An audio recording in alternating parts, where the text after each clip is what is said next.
Bienvenue. Je suis ravie de vous retrouver là. Une après-midi qui s'annonçait un peu pluvieuse, mais en fait qui est magnifique. Je suis partie sous un déluge de Paris ce matin. Je me disais que l'Arche de Noé allait me servir. C'est un des textes de Supervielle dont on va parler. Et puis finalement, j'arrive sous un grand soleil à Caen, donc c'est magnifique. Alors, vous savez que cette deuxième séance, rencontre, causerie, déambulation, peu importe comment on l'appelle, j'aime pas trop appeler ça cours ni conférence parce que c'est pas exactement ça. Ceux qui viennent le savent, c'est un peu de fil en aiguille, une sorte de promenade autour d'un poète. Donc cette rencontre s'inscrit dans le prolongement de celle de la dernière fois, Sandras, avec une approche un peu différente de l'année dernière, parce qu'au lieu d'être thématique, on va sur une approche plutôt anthologique cette année, c'est-à-dire une série de portraits de grands noms du XXe siècle qui ont pour caractéristique d'être à la fois reconnus et d'avoir été célébrés en leur temps. Supervielle a été fait prince des poètes par ses pairs, comme on dit, quelques mois avant de mourir.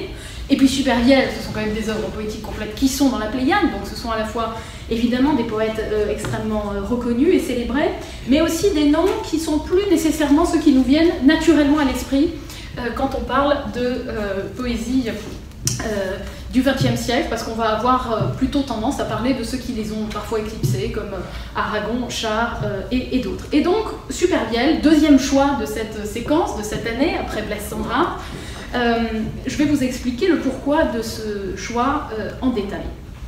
Je vais peut-être simplement commencer par une toute petite bibliographie, j'ai envie de dire, à la fois pour que vous sachiez à quel livre je me réfère quand je vais raconter un certain nombre de choses ou citer un certain nombre d'extraits, et puis pour que vous puissiez éventuellement ensuite, une fois rentré chez vous, approfondir si le personnage, son écriture ou ses poèmes vous ont particulièrement touché. Alors, sur la biblio, c'est relativement simple, j'ai envie de dire, sur Supervielle, contrairement à d'autres pour lesquels vous avez un corpus massif, 3, 4, 5 volumes dans la Pléiade. Pour Supervielle, si l'on veut approcher sa poésie à proprement parler, c'est très simple, c'est un volume, il est là, son volume d'œuvres poétiques complètes dans la Pléiade. On reparlera de la série de ses recueils. Il a commencé à écrire très jeune, il a publié son premier recueil en 1901, très exactement, Les Brumes du passé, mais les grands recueils sont les recueils des années 30, avec notamment Gravitation, Le Forçat innocent et d'autres dont on va reparler. Supervielle, ça n'est pas seulement de la poésie, ce qu'il y a d'autre est aussi directement poétique d'une certaine façon, on va le voir, parce que c'est des romans, mais ce sont des romans très particuliers, pour l'essentiel des contes en réalité, des contes pour adultes, comme il aimait à dire. Vous en avez notamment dans la collection d'Imaginaire, chez Gallimard, avec L'Homme de la Pampa, une sorte d'histoire sur laquelle je vais revenir avec un double de Supervielle imaginaire qui est complètement fantasque et fantastique, un certain Guadagnirou qui est un géant qui invente un volcan, qui part avec son volcan dans une valise, le volcan finit par lui exploser à la figure, et encore ce ne sont que quelques-unes des aventures qui lui arrivent. Donc c'est un petit roman qu'on pourrait qualifier de surréaliste si on voulait aller au sens très large, parce qu'on va le voir, Supervielle n'est par ailleurs pas particulièrement un ami des surréalistes. Au contraire, il est inclassable et c'est une grande partie de ce qui fait son charme. Il y a d'autres recueils de contes, je ne vais pas tous les évoquer, mais on en trouve un qui est notamment très amusant, qui s'appelle L'Arche de Noé, avec une série de textes assez courts, des nouvelles de quelques pages. Puis bien entendu, je ne l'ai pas apporté ici parce que ça fait beaucoup de livres à transporter, mais l'un des plus connus, L'Enfant de la Haute Mer, qui est à la fois un conte, qui est aussi d'ailleurs tiré d'un des poèmes de Supervielle, mais qui est aussi le titre d'un recueil de contes, et puis Le voleur d'enfants, Le survivant, etc. Ces contes n'ont pas encore été rassemblés en l'état en un gros volume chez Carto, des choses de ce genre-là, mais on les trouve au livre de poche assez facilement. Il y a autre chose de Supervielle, si on veut connaître un peu l'homme qu'il a été, il y a un petit volume qui est malheureusement à peu près introuvable aujourd'hui, il n'a pas été réédité, mais finalement, si on va sur Presse Ministère, Amazon et compagnie, ou plus et mieux encore dans une librairie d'occasion, on peut se le procurer. C'est le volume de Confidences paru en 1933 qui s'appelle Boire à la source, et qui est en fait la vraie source, j'ai envie de dire autobiographique, les seuls textes dans lesquels Jules Supervielle est livré un peu de son intimité et de son histoire personnelle, qui est très particulière. C'est là aussi qu'il raconte un certain nombre de ses voyages, dont certains qu'il a fait avec Henri Michaud. Alors, si on veut lire, vous voyez que là j'ai fait un aperçu très général, mais assez complet finalement, de l'essentiel de ce qu'on peut trouver de Supervielle lui-même, en dehors des entretiens divers et variés, qui eux sont plus dispersés, mais dont on trouve une bonne partie dans le volume de la Pléiade. Si on veut lire sur Supervielle maintenant, et c'était mes sources principales en fait pour préparer cette rencontre, c'est là encore assez simple pour une raison finalement étonnante. Je m'en suis aperçue moi-même en cherchant un peu plus dans le détail pour préparer la rencontre d'aujourd'hui. Il n'y a pas de biographie de référence de Jules Supervielle. On ne peut pas dire qu'il y en ait, c'est-à-dire une biographie au sens classique et lourd du terme à la NRF, chez Gallimard ou autre, il n'y en a pas eu. Il y a eu un certain nombre d'études critiques, pas tant que ça finalement, comparé à un nombre d'autres poètes du XXe siècle, mais pour l'essentiel, qu'est-ce qu'on trouve? Un petit texte que je vous recommande tout particulièrement parce qu'il est magnifiquement écrit, c'est une très belle introduction, comme très souvent dans la collection Segers que vous connaissez, poète d'aujourd'hui. C'est par là qu'on peut commencer pour la plupart des poètes quand on veut découvrir, entrer dans une œuvre.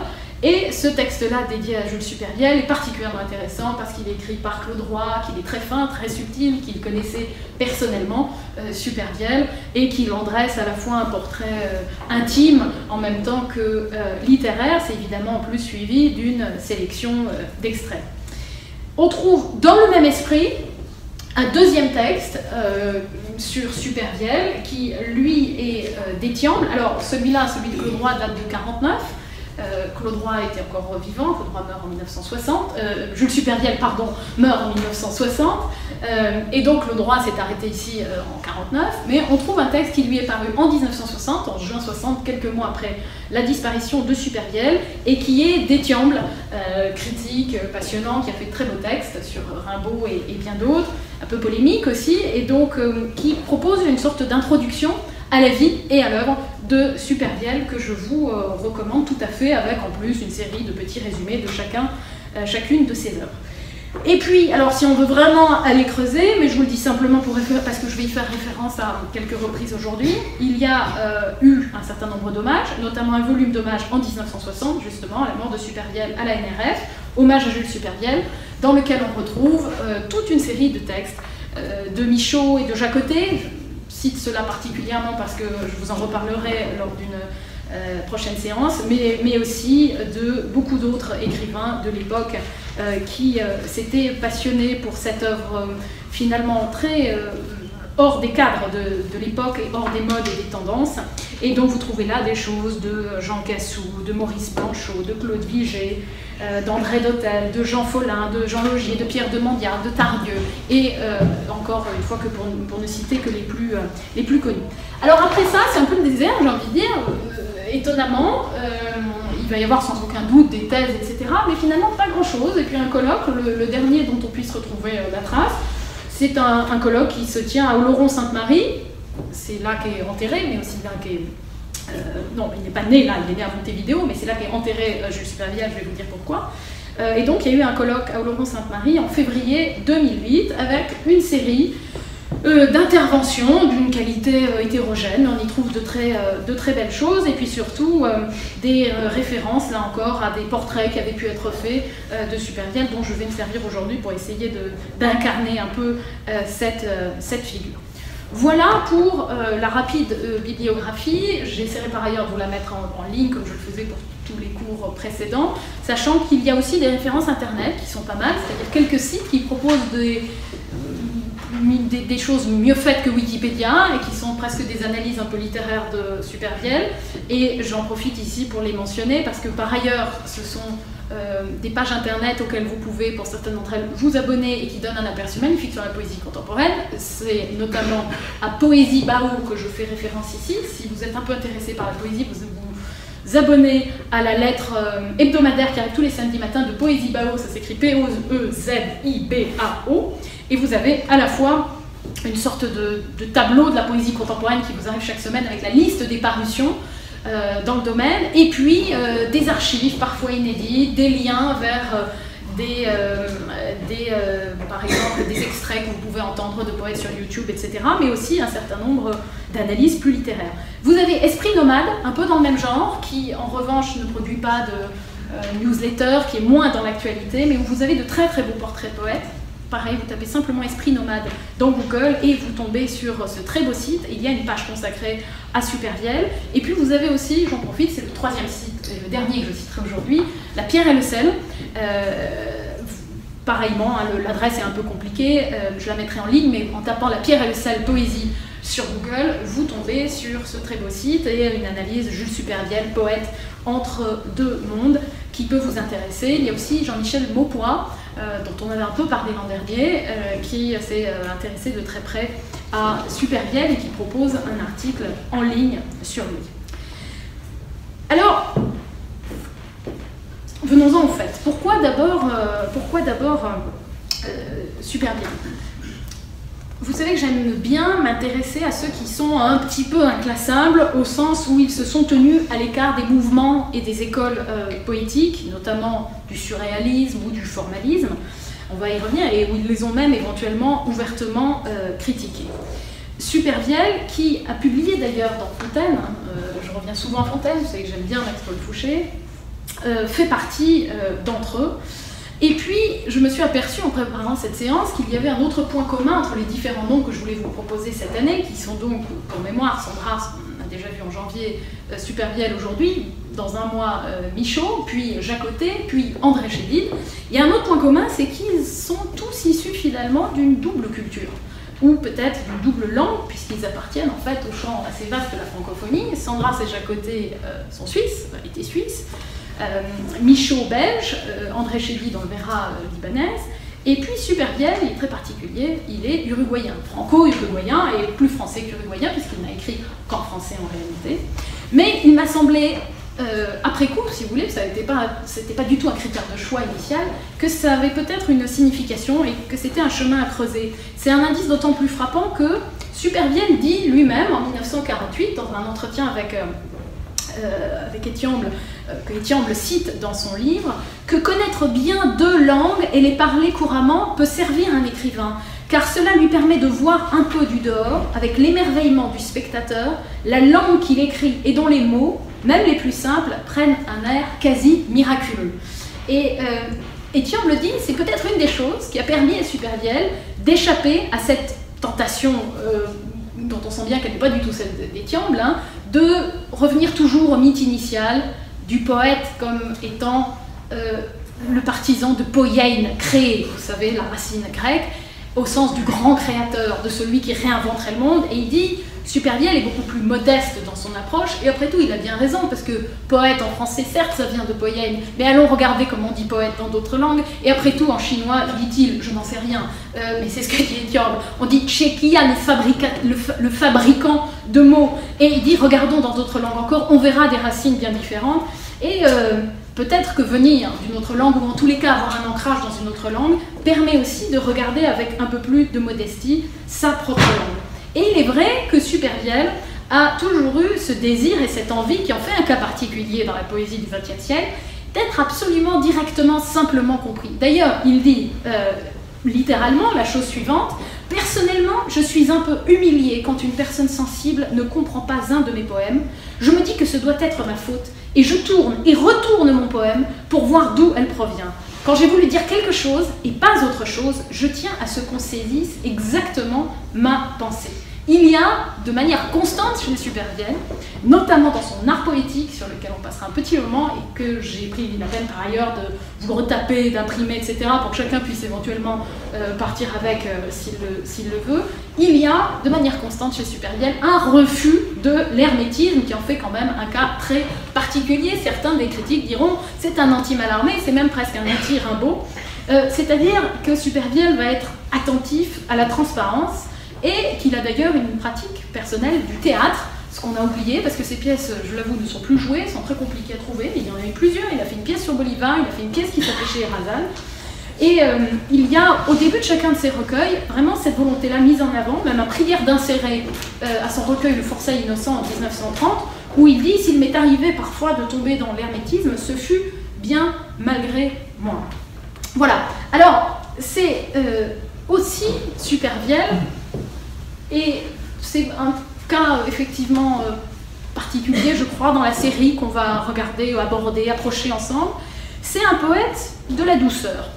C'est un poète du clair-obscur, c'est un poète de l'ombre, c'est un poète, on l'a dit, qui se refuse à jouer, il le dit lui-même, aux spécialistes du mystère, qui se refuse à considérer que la poésie doit être un dialogue avec la transcendance, et qui finalement ne la prend pas tant que cela au sérieux, et donc qui arrive à infuser dans sa poésie une part d'humour. C'est peut-être ce qui fait qu'Éluard disait de lui, on retrouve ce court texte, cette lettre, dans le petit volume d'Étiambe.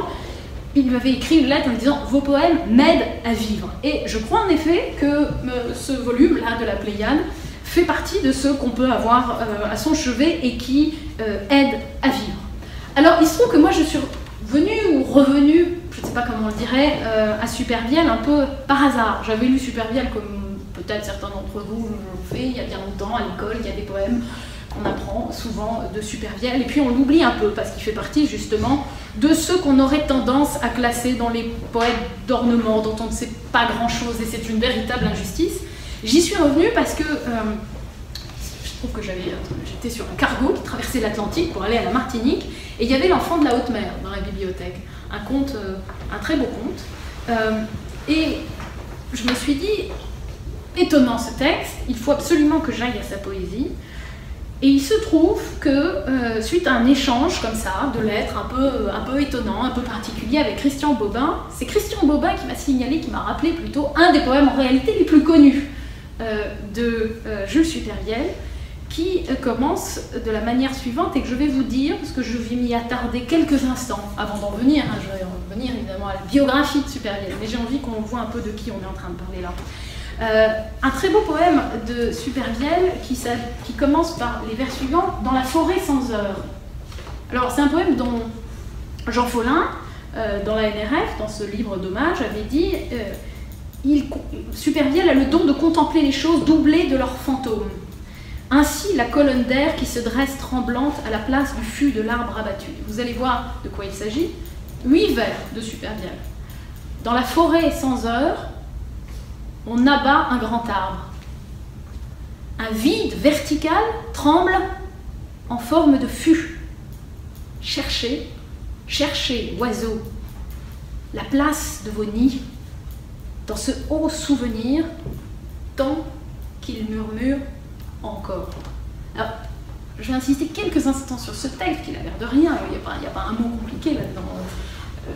Supervielle aimait pourtant les mots compliqués, il savait employer 12 mots pour le mot oiseau, et puis à la fin de sa vie, il va revenir aux mots les plus simples. Il a l'air de rien, mais c'est en fait un tour de force. Tout Supervielle est là, on ne le voit pas vraiment venir. Supervielle, c'est le poète des évidences les plus secrètes, des portes dérobées, des escaliers, c'est un de ses thèmes favoris, du cœur qui chuinte. Il a le cœur malade, Supervielle, c'est en fait quelqu'un qui souffre d'arythmie à partir des années 40, et on le sent, on le ressent dans sa poésie. Qu'est-ce que c'est que ce poème? Dans la forêt, sans heure. Sans heure, heure, il n'y a pas d'heure, on est hors du temps. Il y a cette forêt sans heure, une forêt qui se situe hors du temps et de l'espace d'ailleurs, c'est pas très clair. On abat un grand arbre. Alors cette forêt, ça peut être la forêt des songes d'enfance, des songes d'innocence. On est dans une forêt mythique, là, une forêt fabulée. C'est d'abord un conteur, Supervielle. On abat un grand arbre. Pourquoi? On ne sait pas, mais peu importe, j'ai envie de dire. Peut-être que c'est le temps de la décrépitude, de la vieillesse. Je triche un tout petit peu, il y a une notule dans la Pléiade qui nous dit « Ah, ce poème, au tout début, Supervielle voulait l'intituler « La vieillesse ». Mais on n'a pas besoin finalement de le savoir. On abat un grand arbre. On l'abat, voilà, la violence est là, au milieu du songe, du conte, de la forêt magique. Mais, comme c'est une forêt magique, c'est la particularité de ce qui se passe chez Supervielle, on l'abat le grand arbre et il reste quoi? Un vide vertical tremble en forme de fût. Vous voyez?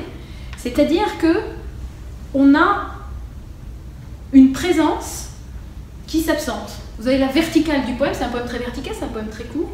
Et puis vous avez cette verticale du vide qui figure aussi le tronc en fait. Hein. Il y avait un tronc, il n'y en a plus. Il n'y en a plus, mais le vide vertical, lui, il est toujours là. Il continue à trembler. Et il figure la mort, évidemment, de cette manière-là. Et ce vide, là, il est tellement présent dans son absence qu'il parvient encore à trembler. Il tremble avec la forme même du fût, la forme de ce qui n'est plus. Vous voyez, dans la forêt, sans heure, on abat un grand arbre, un vide vertical tremble en forme de fût. On a juste cette figure-là tremblotante, mais on n'est pas seul en réalité. Dans la strophe suivante, on a une répétition. Chercher, chercher, oiseau. Il aime beaucoup les répétitions, Supervielle. Il en emploie très souvent dans sa poésie. Et donc, on a simplement ces petits oiseaux tristes qui cherchent la place de quoi? Ils cherchent la place de leur nid dans un haut souvenir, dans le souvenir qui murmure encore. Vous avez toute l'absence qui est là, et puis ce murmure à nos oreilles d'oiseaux, c'est une façon pour Supervielle de matérialiser la mémoire, avec un vide vertical qui est la trace béante finalement de ce qui a été et qui tremble encore au fond de nous, des oiseaux qui tournent autour d'un souvenir. Et cet arbre qui n'est plus, c'est finalement tous les morts d'un coup qui tremblent dans l'air absent et notre mémoire qui tourne autour d'eux. Et donc, en quelques vers, 8 vers, c'est très court. Il y a ce qui fut, la joie, la présence, un grand arbre, une forêt magique. Il y a ce qui n'est plus, ce vide, ce tremblement. Et puis, il y a ce qui demeure, la trace et la mémoire, un pépillement d'oiseaux, quelques mots, et c'est réglé. Je le redis une dernière fois, dans la forêt sans heure, on abat un grand arbre, un vide vertical tremble en forme de fût. Cherchez, cherchez, oiseaux, la place de vos nids, dans ce haut souvenir, tant qu'il murmure encore. Vous avez en fait une image, une toute petite histoire, un tout petit conte qui, en 8 vers, vous parle de tout ça, de la mémoire, de l'oubli, du souvenir, de l'absence, de ce qui a été, qui n'est plus, mais qui tremble encore dans la mémoire. Et c'est la particularité de Supervielle, celle dont il dit lui-même « En moi, le conteur veille, surveille le poète ». Ce qui l'empêche de partir finalement comme ça, complètement à la dérive dans le royaume du langage. Vous trouverez rarement Supervielle en train simplement de suivre des allitérations, des assonances, des rythmes. Il est tout le temps en train de nous raconter une histoire. C'est un lyrique qui raconte. Au fond, il est épique en même temps qu'il est lyrique. Il n'est pas épique au sens d'une fresque historique. Ce sont des petites histoires, des petites anecdotes qu'il nous offre, mais il est toujours en train de nous narrer quelque chose. Il y a un de ses poèmes les plus connus que j'ai envie de vous faire entendre ici, parce qu'il existe un disque de Jules Supervielle, chanté notamment par Martine Kaplan, mais par d'autres aussi, poètes et chansons, que vous pouvez trouver notamment sur iTunes Store, évidemment pour ceux qui voudraient télécharger, mais qu'on peut acheter très simplement sinon. Jules Supervielle, par Martine Kaplan, Jules Bocarme et quelques autres. L'un de ses poèmes les plus connus, on va se le remettre simplement en mémoire, s'appelle « Oublieuse mémoire ». En musique ici.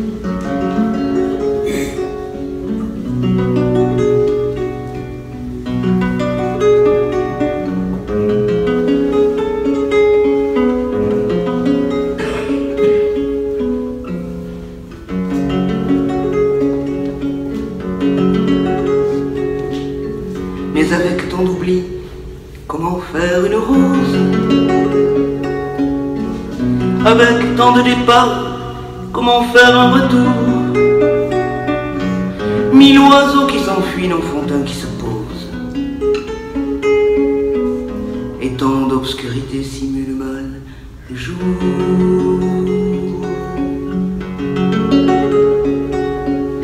Écoutez, rapprochez-moi cette pauvre joue.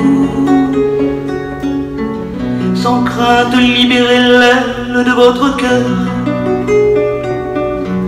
Et que dans l'ombre, enfin, notre mémoire joue. Nous redonnons le monde aux actives couleurs.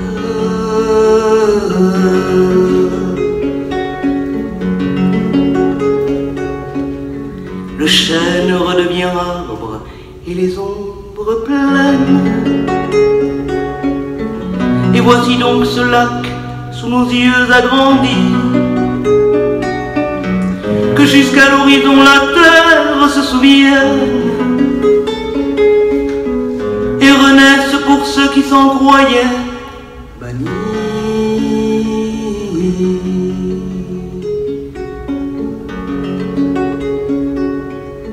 Mémoire sœur obscure et que je vois de face, autant que le permet une image qui passe.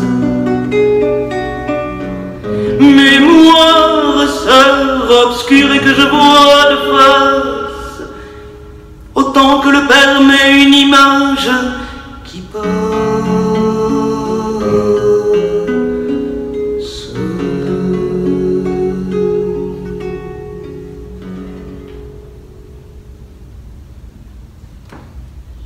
Voilà, avec tant d'oubli, comment faire une rose, avec tant de départ, comment faire un retour, etc. Effectivement, l'un des plus beaux et des plus célèbres poèmes de Supervielle. Alors, on le sent, on l'entend déjà ici, mais il le dit explicitement ailleurs.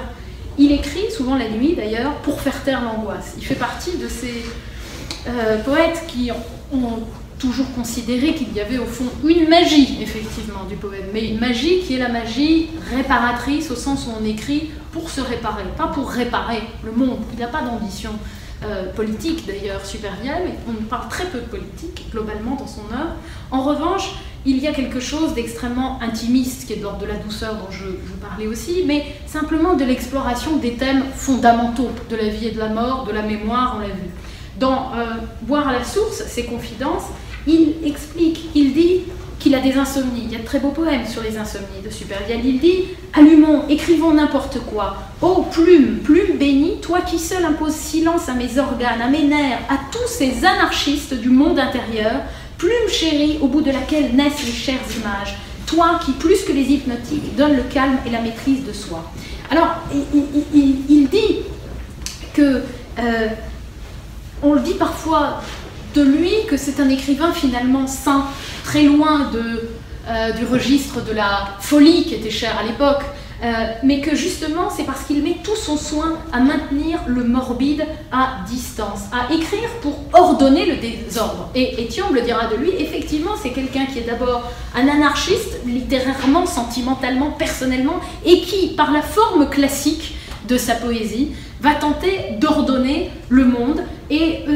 d'harmoniser des dissonances intérieures. Il est dit d'ailleurs, j'écris pour faire taire le tumulte et le désordre de l'inertie, j'écris pour faire régner en moi le silence conscient de la paix revenue après la bataille, j'écris pour me réconcilier avec moi-même. En fait, c'est quelqu'un qui a peur de la folie, c'est quelqu'un qui tente de la tenir à distance, ce que je vous disais tout à l'heure, malgré de fulgurantes intuitions dont Claude Roy dit qu'elles sont de nature presque philosophique. Ça n'est jamais la poésie de Supervielle n'est jamais une poésie qui se présente comme conceptuelle ou philosophique, mais c'est une poésie très matérialiste, dans laquelle le corps est toujours très présent, voire le cœur, sur lequel il dit des choses splendides, mais c'est un corps qui explore par tous ses sens et qui, dans la poésie de Supervielle, fait une chose très particulière, il est tout et partout à la fois. C'est l'une des grandes thématiques de Supervielle que ce don d'ubiquité, le désir d'être tout et partout, le refus finalement d'avoir à choisir entre toutes les options de soi-même. On en trouve de nombreux exemples dans sa poésie. Je voulais simplement vous en dire quelques-uns pour vous montrer de quoi il s'agit. Alors, il y a dans la Fable du Monde, qui est un de ses grands textes, il fait parler Dieu très souvent, et il fait dire des choses de ce type. Moi qui suis les mondes ensemble, avec chacun de leurs moments. À un autre endroit encore, il va dire, je cherche une goutte de pluie qui vient de tomber dans la mer.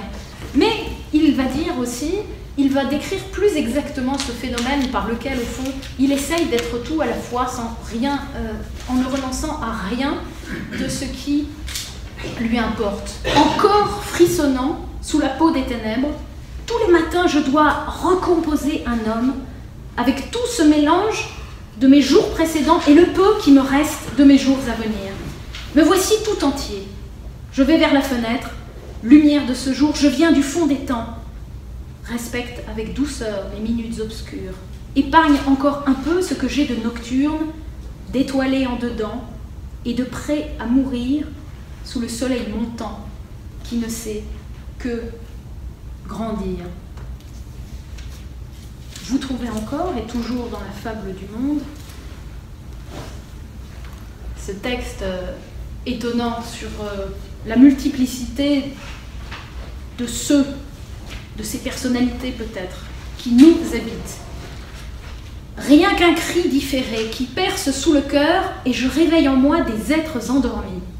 Un à un, comme dans un dortoir sans limite, tous dans leurs sentiments d'âge antérieur, frêles, mais décidés à me prêter main forte. Je viens, je les appelle et les exhorte, les hommes, les enfants, les vieillards et les femmes, la foule entière et sans bigarrure de l'âme qui tire sa couleur de l'iris de nos yeux et n'a droit de regard qu'à travers nos pupilles.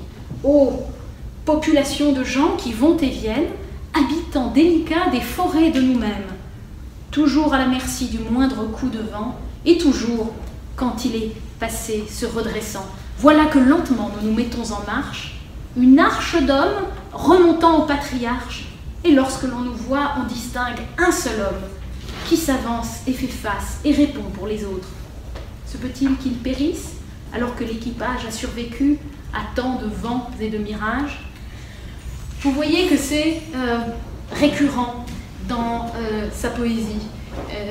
Je ne vais pas toujours seul au fond de moi-même et j'entraîne avec moi plus d'un être vivant. Il a une extraordinaire capacité à assumer cette multiplicité des identités que nous possédons et finalement à essayer d'explorer un peu comme dans un film fantastique tous ces autres nous-mêmes qui défilent en nous-mêmes et qui sont des versions alternatives de ce que nous aurions pu être. C'est la question qui l'obsède le plus complètement sans doute et celle qu'il pose d'une manière que je trouve à peu près définitive, en tous les cas complètement irremplaçable, dans un texte, un poème titré « Interrogation » dans « Oublieuse mémoire » que je vais vous dire à l'instant et qui commence comme ça. Je vais vous en dire simplement la première strophe, elle est magnifique. « Comment fait-on pour se mettre en un vers lorsque bourdonne en nous tout l'univers? Pour isoler une rose entre toutes, lorsque notre âme est sur toutes les routes, pour secouer tout vif dans un objet, chasser le reste en un même rejet, lorsque l'on n'est plus dispersé au monde qu'une comète à la queue vagabonde. Comment fait-on pour être de ce temps, quand l'éternel vous mord à tout instant, et pour loger dans son petit espace, quand tout le ciel vous le change de place? Vous voyez, comment fait-on pour se mettre en un vers lorsque bourdonne en nous tout l'univers? C'est probablement la principale question que va se poser toute sa vie Supervielle, qui est un poète du doute intime, du tremblement perpétuel. Il se fait peur à lui-même avec ses doubles. Je vous le disais, il les exorcise en partie dans ses contes. On le voit dans L'homme de la Pampa, où il y a un bonhomme complètement extravagant qui s'appelle Guanamiru, qui se met à grandir, à rapetisser, on ne comprend pas pourquoi, qui a des idées complètement délirantes, qui traverse l'Atlantique en mettant un volcan dans une valise et qui va tomber amoureux d'une sirène. Ce Guanamiru, comme Bigua, le voleur d'enfants de ses autres contes, c'est peut-être l'un de ses doubles qui lui faisait peur dans le miroir. Il dit, Supervielle, dans un inédit qu'on trouve chez Etienne, il dit « À partir de 15 ans environ, l'insolite commença à m'effrayer. Vers 16 ans, j'avais peur de me regarder dans la glace, c'était l'autre, peut-être l'image de mon double que je voyais. Cette étrangeté, tapie au meilleur de moi-même, me faisait d'autant plus peur que je ne la consumais pas en menant une vie active et que ma perpétuelle rêverie ne faisait que la prolonger. » Il va développer cette idée tout au long de sa vie, une vie finalement assez rangée, vous allez le voir, qui n'est pas une vie si aventureuse, en considérant que l'homme de génie, c'est peut-être celui qui devrait être fou, mais qui justement ne l'est pas, qui résiste à la tentation de la folie, en se réfugiant dans une forme peut-être de conformisme, doublé d'un humour triste, mais qui n'est jamais dupe. Alors Supervielle, on dit parfois de lui qu'il est né sous les signes jumeaux du voyage et de la mort, et que c'est un poème de l'exil. Il se qualifie lui-même de hors venu. Il y a plusieurs de ses poèmes qui s'appellent le hors venu. On pense que c'est une traduction du mot espagnol pareruano, qui est un patois du Rio Plata. qui désigne en fait une sorte de paysan un peu fruste et rusto, et qu'il aime beaucoup. Il aime se qualifier lui-même du hors-venu. Alors, d'où ça lui vient? Supervielle est né le 16 janvier 1884 à Montevideo, en Uruguay. Il naît d'une mère basque qui s'appelle Marie Muñoz, d'un père béarnais, et il faut avoir en tête que Montevideo, c'est peut-être un univers un peu particulier qui d'ailleurs a déjà donné, au moment de la naissance de Supervielle, deux autres grands poètes. Je ne sais pas si vous les avez vaguement en tête. L'Uruguay, c'est trois noms qui reviennent dans la poésie française. Laforgue, Jules Laforgue, qui est né en 1860 et mort en 1887, très jeune, vous le voyez, qu'on associe au mouvement symboliste pour l'essentiel, qui a traduit les feuilles d'herbe de Walt Whitman, et que Supervielle va découvrir à Paris, sur le tard. Et puis c'est un autre nom qui, dans la mythologie du Supervielle, mais plus largement de la poésie du XXe siècle, va jouer un rôle fondamental, c'est Lautréamont. Lautréamont, né en 1846, mort en 1870, avec toute la légende qui s'attache au personnage en fait d'Isidore Ducasse, du comte de Lautréamont. Bachelard, dont on a parlé l'an dernier, a écrit tout un essai sur Lautréamont, et Supervielle va lui dédier plusieurs de ses textes. Alors, en 1884, à Montevideo, donc, naît Supervielle. C'est l'année aussi de naissance de Bachelard. J'en profite parce que j'aime bien ces parallèles. Il faudrait creuser, mais c'est quand même intéressant. De Paulhan aussi, de Jean Paulhan, pour vous le situer. C'est le moment où sort un livre de Huysmans qui s'appelle À rebours. Supervielle a donc la double nationalité uruguayenne et française. Il y a un drame initial dans la vie de Supervielle, c'est ce qu'il raconte dans Boire à la source, et qui permet quand même de comprendre l'essentiel de sa poésie, sans quoi on louperait, je crois, quelque chose. C'est que il a 8 mois quand ses parents l'emmènent en France pour visiter sa famille d'origine, et ils vont, semble-t-il, boire de l'eau à un robinet qu'on n'avait pas ouvert depuis longtemps et qui contenait du verre de gris. Ils sont donc empoisonnés et meurent en quelques heures l'un après l'autre. Il y a une version alternative qui nous dit qu'en réalité c'était le choléra, on n'en sait trop rien, mais quoi qu'il en soit, Jules Supervielle a 8 mois quand il est orphelin. Il va être gardé d'abord par sa grand-mère, et puis ensuite son oncle et sa tante, qui étaient en fait le frère de son frère et sœur de sa mère, ils s'étaient mariés entre frères et sœurs, vont le chercher quand il a 2 ans, 1886, et l'adoptent comme leur propre fils. Et ils vont l'élever jusqu'à l'âge de 10 ans en Uruguay avec leurs 4 filles et un autre garçon. Et la particularité, c'est que le petit Jules Supervielle, il ne saura rien de cela jusqu'à l'âge de 9 ans. C'est à 9 ans, quand une amie de sa tante, qu'il prenait donc pour sa mère, va dire devant lui, tiens Marianne, c'est le fils de ta sœur, ce petit, qu'il va réaliser qu'il y a quelque chose d'étrange. Et c'est à ce moment-là qu'il va commencer à chercher des photos, et il y a de très belles pages d'en Boire à la source sur cette quête de la mémoire, puisqu'en 1926, donc, il va se rendre à Oloron-Sainte-Marie avec son ami Henri Michaud pour retrouver la maison dans laquelle ses parents sont morts, pour retrouver tout le cadre dans lequel il vivait. Il dit n'avoir de son père finalement qu'une montre. Il est toujours étonné qu'elle fonctionne. Il dit « Je me surprends à songer si l'on pouvait ainsi remonter notre cœur pour un certain temps et ensuite le laisser tranquille. » Donc c'est une sorte de méditation sur la mémoire et sur ce qui reste. Il tente de retrouver une trace de ces lieux, mais c'est évidemment une clé fondamentale de l'œuvre, parce que c'est aussi le moment où pour la première fois le petit garçon de 9 ans va mettre des mots dans un cahier, dans un carnet, se vouloir, se concevoir comme poète. On a d'ailleurs dans Étiamble ces premiers mots qui sont assez étonnants. Il y a un poème. Il a 9 ans, donc il y a un poème, mais en espagnol. C'est le seul qu'on connaisse de lui. Je ne vais pas me risquer à vous le lire. Et puis, il y a une petite prose.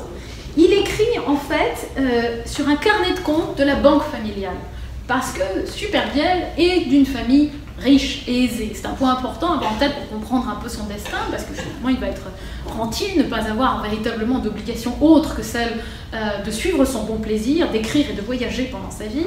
Et il se trouve que son oncle a créé une banque, la Banque Supervielle, en 1880, et que cette petite famille d'horlogers bijoutiers qui était allée s'installer en Amérique du Sud y a fait fortune. Et alors lui, il s'empare du carnet de compte de la banque familiale, Et il écrit une petite préface, livre de fables de Jules Supervielle, il a 9 ans.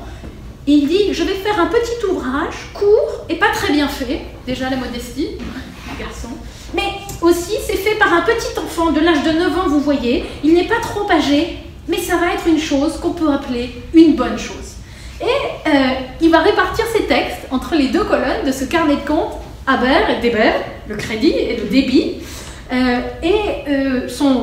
préfacier d'ailleurs de la Pléiade, ils aiment bien, j'ai remarqué, tirer par les cheveux psychanalytiques les destins des poètes, va dire, vous voyez, en répartissant ces textes, l'enfant fait le bilan de ses pertes et tente de les compenser par un gain littéraire et psychique. Et ce texte-là, on le trouve d'ailleurs aujourd'hui à la bibliothèque Jacques Doucet, il est conservé, c'est quand même assez étonnant. Alors, dans cette famille riche et uruguayenne, le petit Jules, jusqu'à 10 ans, est élevé par des précepteurs français. Il apprend l'espagnol et l'anglais, mais il est élevé par des précepteurs français. Il va passer ses week-ends dans une estancia, dans un grand domaine, avec les animaux.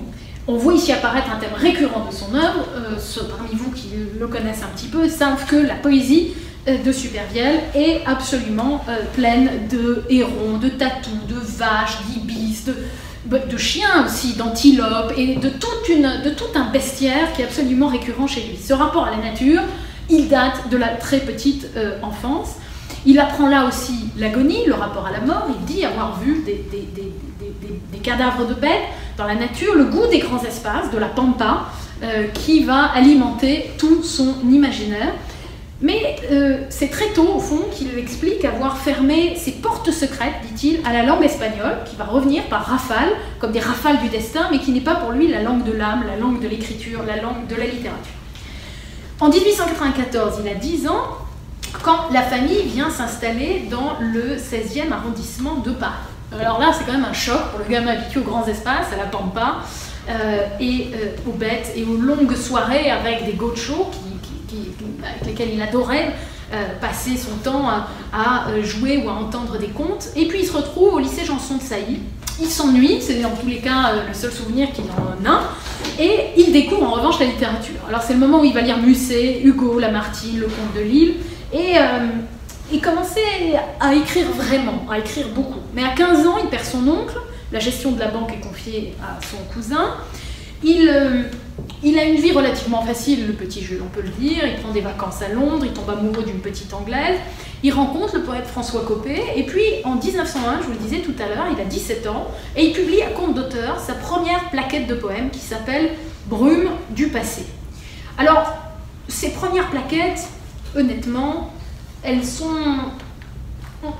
On peut s'en passer. C'est-à-dire que Étiorbe le dira lui-même qu'au fond, il lui a fallu presque une trentaine d'années pour arriver à sa maturité et pour devenir le poète qu'il rêvait d'être. Ce sont des vers très classiques, mais je peux vous lire le tout premier de ses poèmes publiés, il s'appelle « À la mémoire de mes parents », on y voit bien évidemment le versant intime qui est très présent dès le début.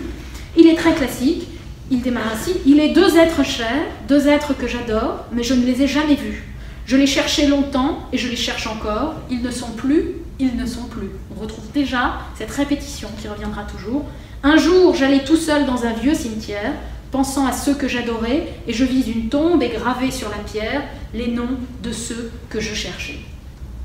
C'est une poésie qui, dans tous ses premiers recueils, va être une poésie d'exercice, quelque part, où Supervielle apprend à devenir le poète qu'il veut être, mais où aussi il joue énormément avec la langue et avec les mots, et une certaine en fait préciosité qui aurait pu le conduire à être assimilé à cette époque-là, et c'était un risque auquel il va échapper, nous dit Claude Roy, aux fantaisistes, avec finalement une poésie d'ornement, mais qui ne présenterait pas d'enjeu existentiel.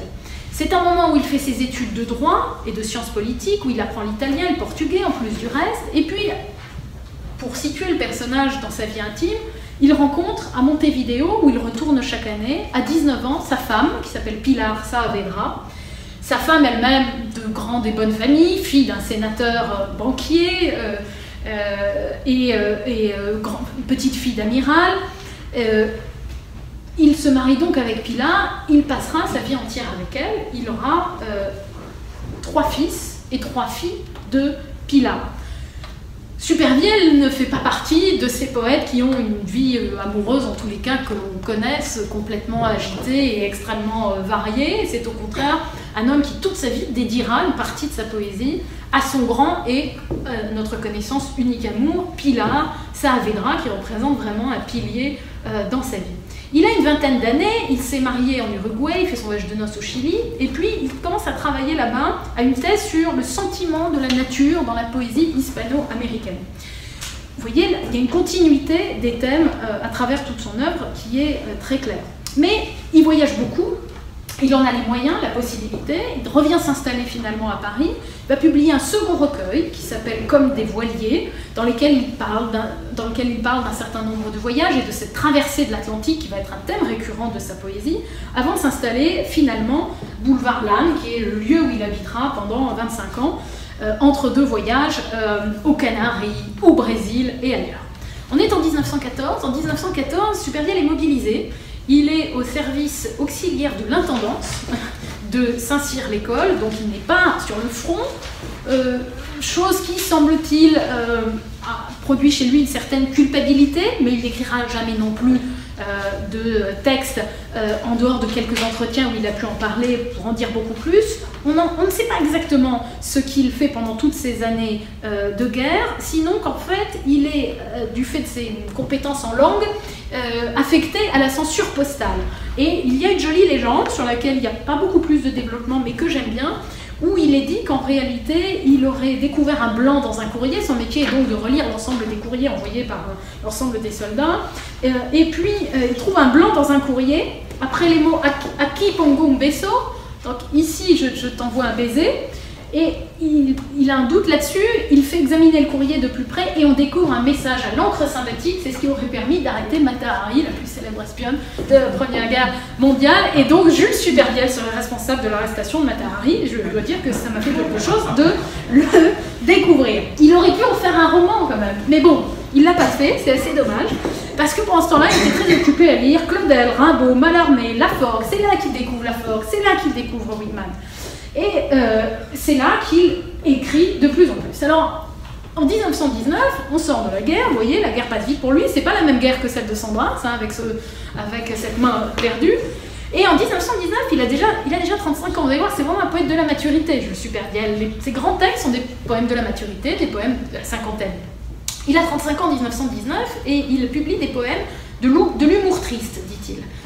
Je vais vous en lire un pour vous donner un aperçu de ce que c'était. Par exemple, un texte sur les chiens, vous voyez, ça s'appelle « Des chiens ». Je connais un chien des 4 saisons, jamais je ne vis que ses pattes frustes, sous un char portant quelques cargaisons, d'exsangues navets et de choux robustes. Et seul, quelque enfant au regard léger, l'ayant remarqué, le montre à sa mère. Tout le jour il va, portant au commère la diverse odeur des frais potagers. Je songe au destin, tristement injuste, qui me montra tant et tant d'horizons.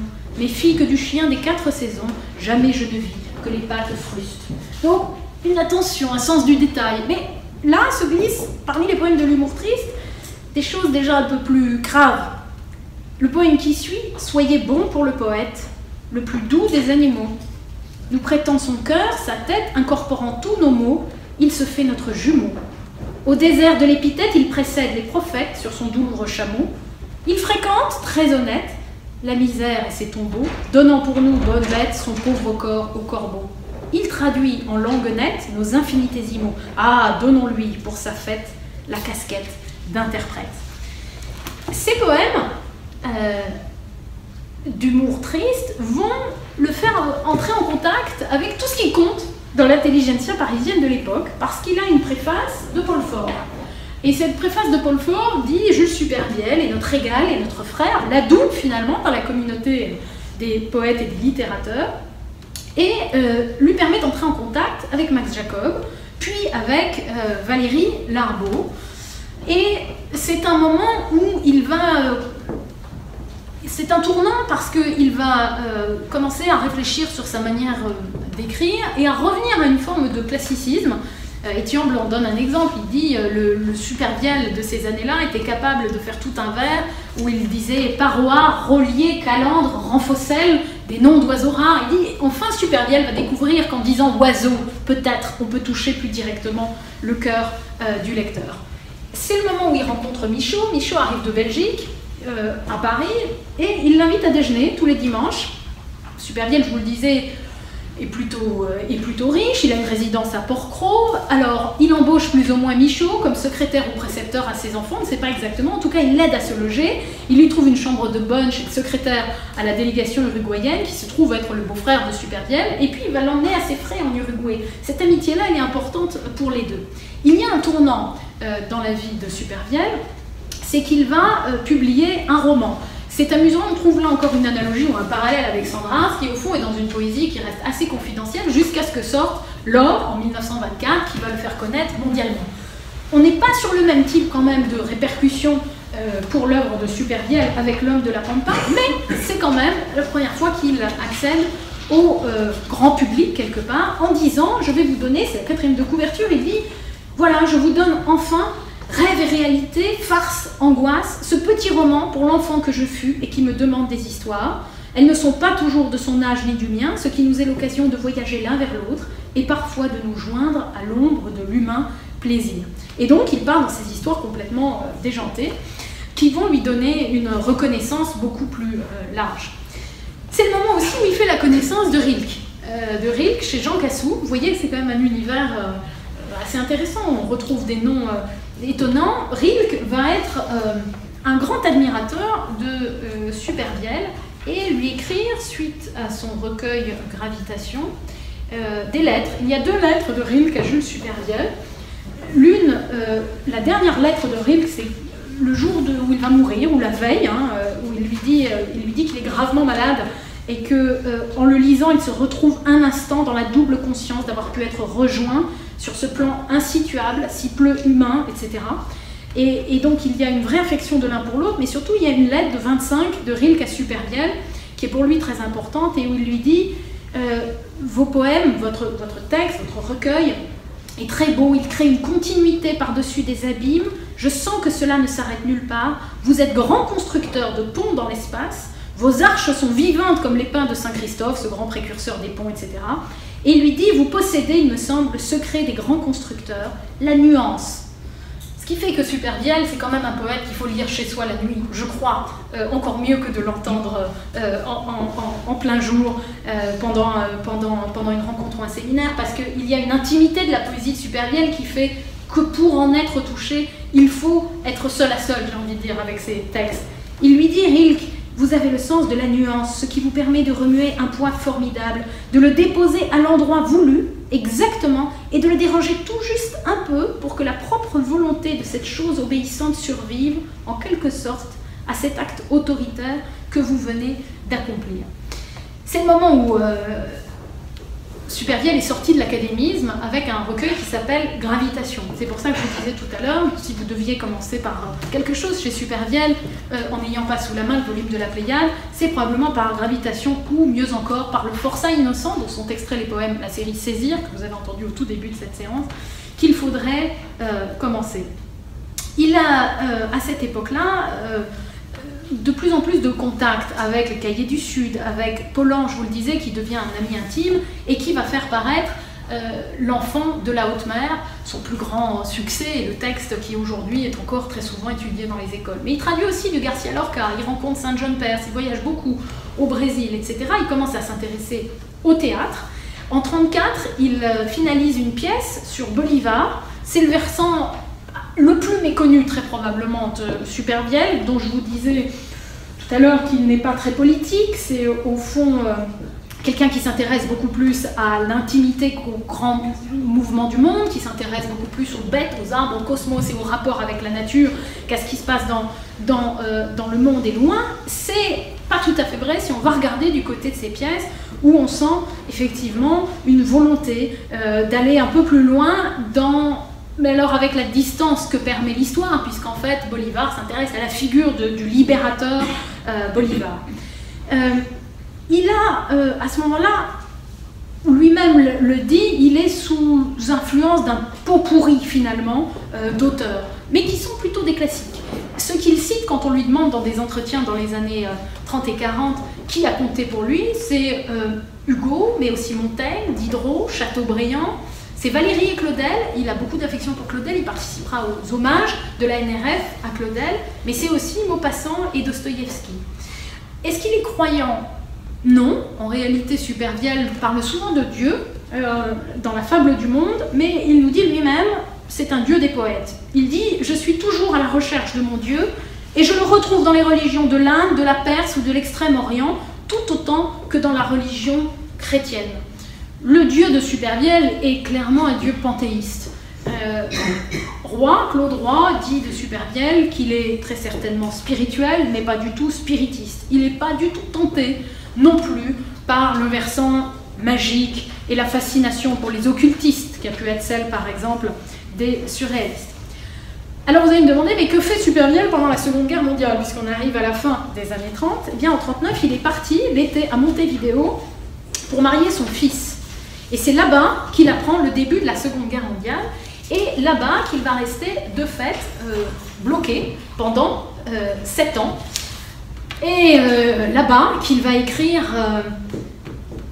des poèmes de la France douloureuse, de la France malheureuse, qu'il va publier des textes dans la revue Fontaine, qu'il envoie à distance. Là-bas aussi qu'il va rencontrer Roger Caillois, donner des textes à Caillois qui est à Buenos Aires, Borges, etc.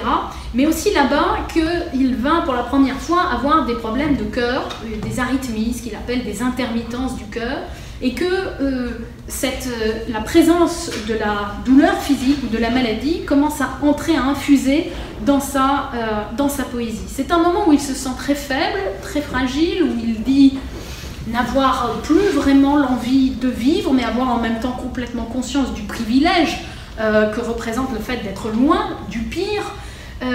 Et c'est le moment où il donne ces textes encore plus intimes que sont justement Oublieuse mémoire, etc.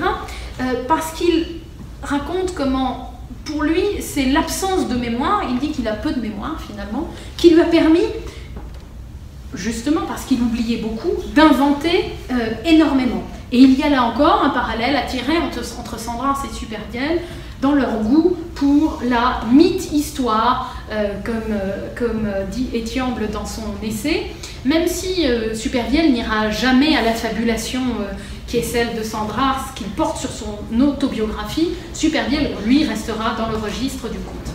Il a 55 ans en 40. Il faut voir donc que c'est un poète qui est à la fois à la maturité d'un point de vue littéraire et intellectuel, mais qui commence à se sentir fatigué, d'autant plus fatigué qu'il a des difficultés matérielles parce qu'il est ruiné, faillite à ce moment-là, de la banque Supervielle. Et les textes qu'il publie, je vous le disais, c'est dans Fontaine, c'est à distance, mais il est très inquiet pour sa famille. Il a 2 fils qui ont pu le rejoindre, mais un autre, un beau-fils qui est gaulliste et résistant, et en danger, et un 3e fils qui a été prisonnier en Prusse, qui s'est évadé en Russie, qui lui aussi rejoindra De Gaulle, etc. Donc Jules Supervielle se sent au fond très loin, mais en même temps très impuissant, et encore, à nouveau, réminiscence peut-être de la Première Guerre mondiale, un peu coupable de n'être pas au cœur de l'action. En juillet 1946, il rentre en France, dès qu'il en a donc la possibilité, et il va être nommé, c'est ce qui sera sa chance, parce que sinon il aurait été en difficulté. Je vous le disais, la banque Supervielle a fait faillite, et Supervielle n'a jamais de sa vie travaillé. Il rentre comme attaché culturel honoraire auprès de la légation d'Uruguay à Paris, publie une série de textes, parmi lesquels À la nuit, là, c'est le temps de la vraie reconnaissance. Le Supervielle de Claude Roy va sortir en 1949. De nouveaux contes. On voit un Supervielle de plus en plus rêveur qui invente les BBV, les bombes de bonne volonté. C'est une fable étrange où on voit des bombes larguées une nuit d'hiver sur une ville, et ces bombes permettent en fait de reconstruire tout ce qui a été détruit par les bombes de la Seconde Guerre mondiale. Son Bolivar est mis en opéra par Darius Milhaud, et en 1951, il donne le texte qui est pour moi l'un des plus importants d'un point de vue théorique dans ce qu'il a pu produire, parce qu'il a produit très peu finalement de textes théoriques, texte qui s'appelle En songeant à un art poétique, et qui vient comme postface à un recueil de poésie qui s'appelle Naissance. Je vais revenir un peu plus en détail à ce texte dans un instant. On va finir en quelques instants sur le destin au sens large de Supervielle. En 54, il y a déjà un numéro d'hommage, vous voyez, de la NRF. En 55, il est fait Grand Prix de littérature de l'Académie. Il est un poète installé, on peut le dire. Son dernier recueil va paraître en 59. Il s'appelle Le Corps tragique. Il s'éteint le 17 mai 60. Il est enterré à Oloron. Et en juin, le livre d'Étiamble paraît. Livre dans lequel Étiamble finit sa très courte biographie, quelques pages, en disant « Vie sans histoire, signe particulier, Supervielle n'avait jamais reçu de lettre anonyme ». Sa femme, Pilar, va lui survivre jusqu'en 76. Il a pas mal de descendants, évidemment, puisqu'il a eu, je vous l'ai dit, 6 enfants, neveux, petits-neveux, certains qui lui rendent hommage dans les actes du colloque que l'on voit là. Et en 84, pour le centenaire, un hommage à la BNF. En 2008, un colloque, mais pas grand-chose d'autre depuis. Alors voilà pour le destin au sens large. À quoi il ressemblait quand même? Parce que ça, je voulais vous le dire au début, et puis je passais un peu vite, mais à quoi ressemblait ce bonhomme? Autant qu'on puisse l'imaginer, j'aurais aimé vous projeter, mais vous savez qu'on n'a pas l'équipement ici, une photographie ou quelques photographies. C'est quelqu'un de lumineux, d'assez fragile, qui ressemble un peu à Zweig, si certains ont vaguement en tête son portrait, et qui se décrit lui-même quand même souvent, ça nous explique son double, Guanamirou, comme un corps de géant, un peu encombré de lui-même. Il y a une très belle description de Claude Roy, qui dit de lui, ça permet de s'en faire une image, il est grand, maigre, plissé, caverneux, mal déplié dans son corps, comme un cheval qui se souvient d'avoir été préhistorique, et de n'avoir pas eu de nom encore dans le dictionnaire des hommes à venir. Extraordinaire cette description. Il nous dit encore, il vit dans des maisons où il se fait son creux, sa litière de livres, de manuscrits, son fumier ordonné de poèmes griffonnés sur des bouts de papier, semblables à ce que les volcans écrivent de leurs grosses mains tremblées. Un peu plus loin, il nous dit, il a une sorte de majesté monotone, comme les nuages, des mains qui ondulent autour de la voie, comme les bizarres poissons chinois de l'aquarium de San Francisco. Ça revient dans les descriptions de tous ses amis, cette idée que c'est un grand type très encombré de lui-même, au visage un peu granitique. Follin dira une présence à la courtoisie sublimée et fraternelle. La grande question qui s'est posée, donc, toute cette vie, je vous le disais, c'est celle de savoir si celui qu'on devient est bien le même que celui qu'on était. Il joue avec les mots dans un esprit qui est intéressant parce que pour lui, il faut trouver une sorte d'équilibre entre le coefficient de prose et celui de poésie, dit-il. Il refuse d'un côté complètement l'hermétisme de Mallarmé, considérant qu'il n'y a pas de place pour la narration, finalement, pour la communication dans cette poésie-là. Il refuse aussi l'accumulation pure des images. Les surréalistes, dit-il, pour lui, c'est, je le cite, la faveur imméritée d'une poésie intransmissible et d'autant plus monotone qu'elle étouffe son propre sens à mesure qu'elle avance sur le papier. Attention, là encore, c'est d'une certaine façon un déçu du surréalisme qui parle. Ce n'est pas quelqu'un qui, au nom de l'académisme, vient refuser tout l'apport de la modernité. C'est plutôt, comme Sandra, ce qu'on avait entendu nous parler déjà de son rapport au surréalisme, quelqu'un qui est déçu parce que le surréalisme a pu devenir, en se vouant à l'automatisme notamment, et qui en revient, dans les années de maturité, à ces sommets du classicisme que sont pour lui La Fontaine et Shakespeare. Il y a chez lui, effectivement, quelque chose de lafontainien, comme dit Claude Roy, une narration qui allie la plus grande richesse des moyens techniques et le plus pur dépouillement du cœur. Il essaye en permanence, en fait, de faire tenir ensemble la lucidité et la conscience du mystère, de faire servir le langage le plus commun à exprimer les choses les plus impalpables et les plus subtiles. Il aime ce que Étiamble appelle la raison lyrique. Et c'est par excellence un poète du fondu enchaîné des images. Si on devait choisir une figure cinématographique, c'est quelqu'un qui vous prend une image, puis vous la transforme en une autre et vous fait glisser insensiblement dans cette narration vers ce qu'il a envie de vous raconter. Mais pour ça, il faut l'entendre. On va peut-être écouter justement l'un des textes qui vous montre mieux cette affaire de fondu enchaîné. Ça s'appelle « Les Amis Inconnus ». C'est l'un des grands recueils et qui commence par « Il vous naît un oiseau ». on va entendre ce texte. Ici mis en musique, avec la voix de James Olivier. Il vous naît un poisson qui se met à tourner, tout de suite, au plus noir d'une lame profonde. Il vous naît une étoile au-dessus de la tête. Elle voudrait chanter, mais ne peut faire mieux que ses sœurs de la nuit, les étoiles muettes. Il vous naît un oiseau dans la force de l'âge, en plein vol, et cachant votre histoire en son cœur, puisqu'il n'a que son cri d'oiseau pour le montrer. Il vole par les bois, se choisit une branche, et s'y pose. On dirait qu'elle est comme les autres. Où court-il ainsi, ce lièvre, ces belettes? Il n'est point de chasseur encore dans la contrée, et quelle peur les hante et les fait se hâter. L'écureuil qui devient feuille et bois dans sa fuite, la biche et le chevreuil soudain déconcertés.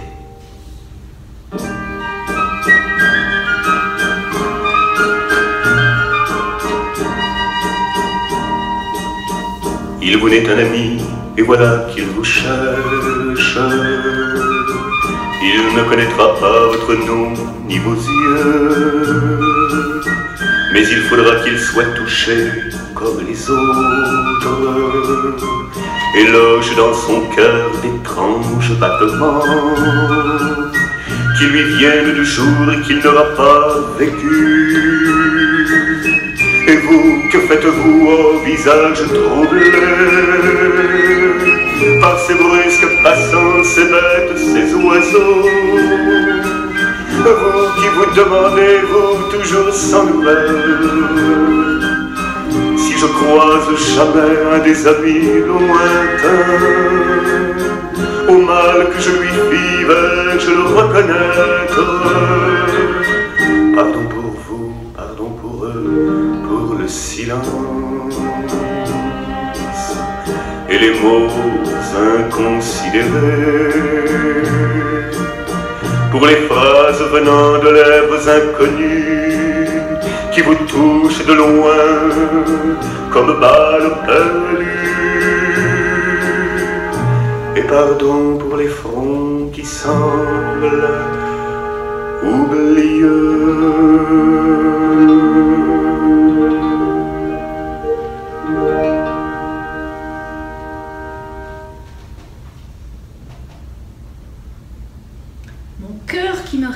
Et voudrait me parler, touche ma porte ainsi qu'un modeste étranger, et reste devant moi, ne sachant plus que dire.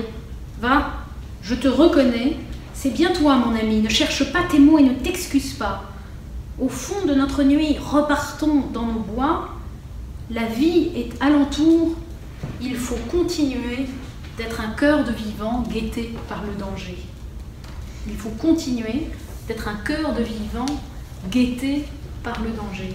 Peut-être une des plus belles définitions que nous donne Supervielle dans ses textes de la poésie. Il faut continuer d'être un cœur de vivant guetté par le danger. Il y a un autre poème qui s'appelle Vivre encore, c'est Jean Vasca qui le chante. Il y a plusieurs versions de Vivre encore dans la Pléiade, mais j'ai envie de vous faire entendre cette version-là.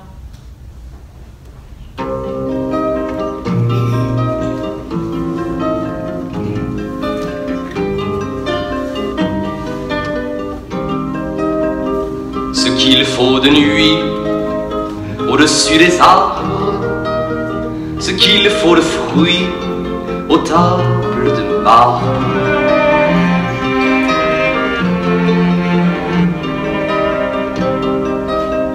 Ce qu'il faut d'obscur pour que le sang batte, ce qu'il faut de pur au cœur écarlate.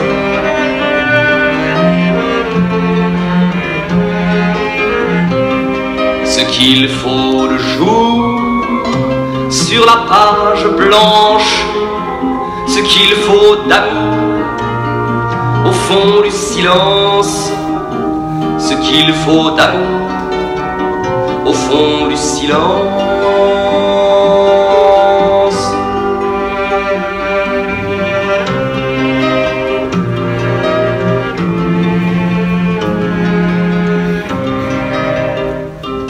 âme sans gloire qui demande à boire le fil de nos joues, chaque jour plus mince.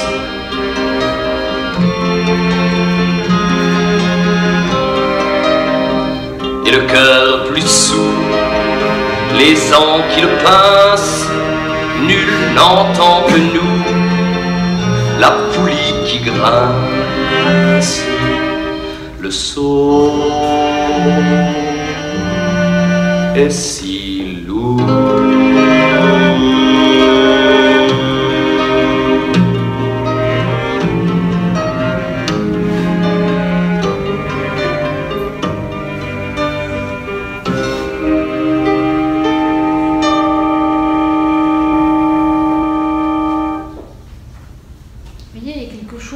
D'extrêmement simple, au fond.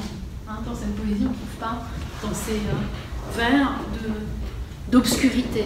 Et c'est bien volontaire, parce qu'il le dit dans cet art poétique de 1951. Vous pourrez partir avec le texte, il mérite d'être lu et relu. Il dit très clairement qu'il a été long à venir à la poésie moderne. Je vous le disais, il découvre assez tardivement finalement Rimbaud, Mallarmé, la forme de Lautréamont, et qu'il venait de la poésie romantique.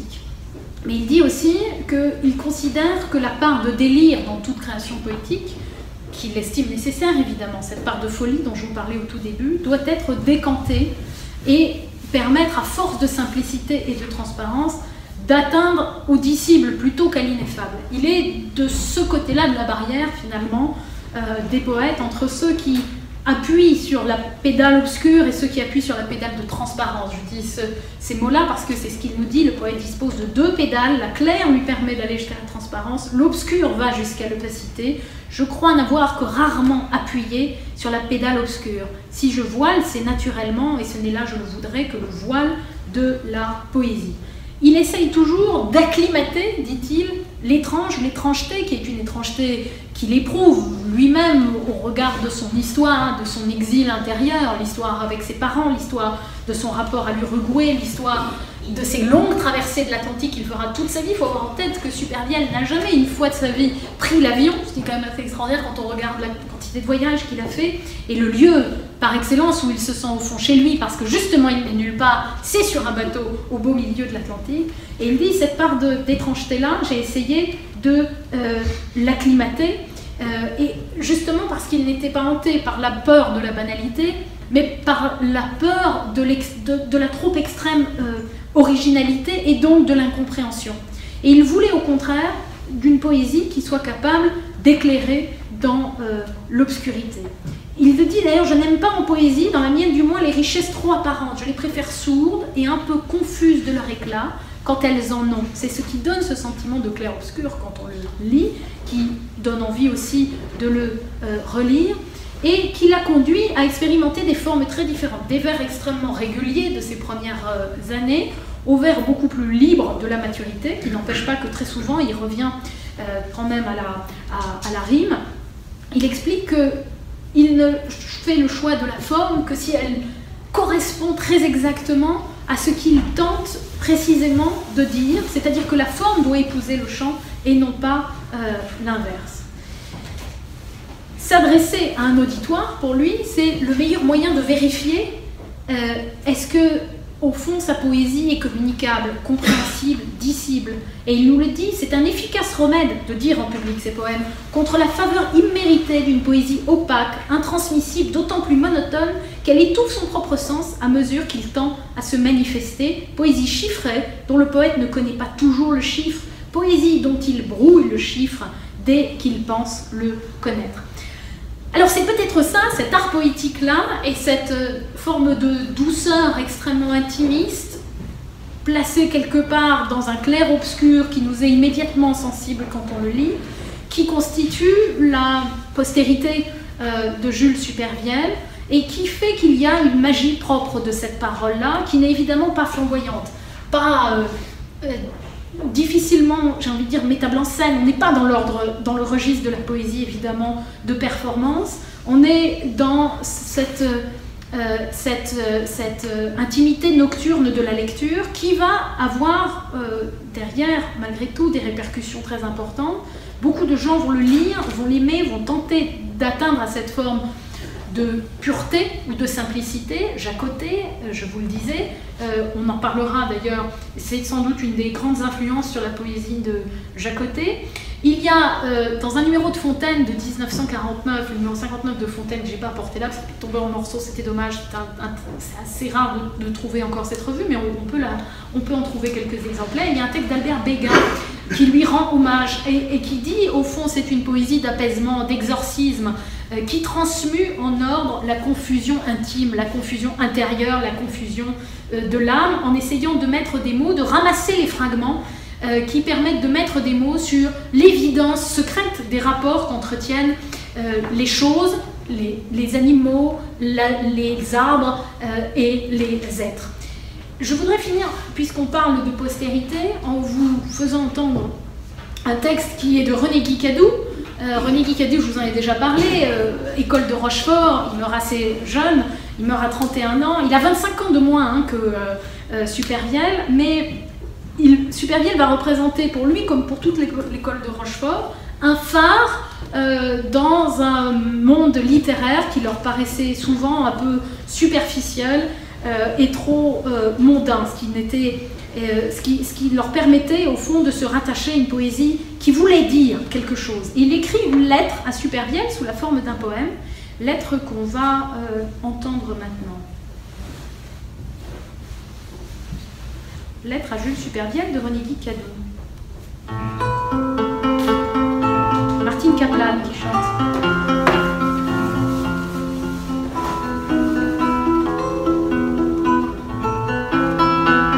Je pense à vous ce soir, Jules Supervielle. Je pense à vous et c'est l'automne en ce pays. C'est toujours à tort que l'on parle l'amour en tête, mais je vous parle, Jules Supervielle. Entre nous, de longs enfants, des filles de préférence, de grandes journées en Uruguay, les flammes de la pampa. Je pense aussi à Oloron, le gave lèche les pierres. J'y fus voici combien d'années, c'était à la maison paumée, il y mourait des jeunes jours. J'aime ces pays dont vous parlez, qui ont l'allure des femmes. On dit que les chevaux s'emballent comme un foulard à la portière du wagon. Pardonnez-moi, Jules Supervielle, je devais écrire un article où j'aurais dit la grande, la douce solitude de vos écrits, et je me laisse soudain aller à quelque chose d'informe, comme un poème, simplement parce que j'ai vos livres sous les yeux et que je vous aime. Voyez-vous, c'est difficile de s'interdire dans cette vie quelques minutes de loisir et de parler à cœur ouvert à un ami qui vous ignore comme on peut, avec les ridicules moyens du bord. Je m'étais dit ce soir après l'école, ne tarde pas, il y a un ami qui t'attend, il est là-haut dans ta chambre, avec toutes sortes d'animaux. J'entendais un grand pas partout dans la maison, et vous marchiez peut-être à ce moment dans la rue Vitale, ou dans un chemin creux de Saint-Gervais-la-Forêt, qui est sûrement un patelin merveilleux.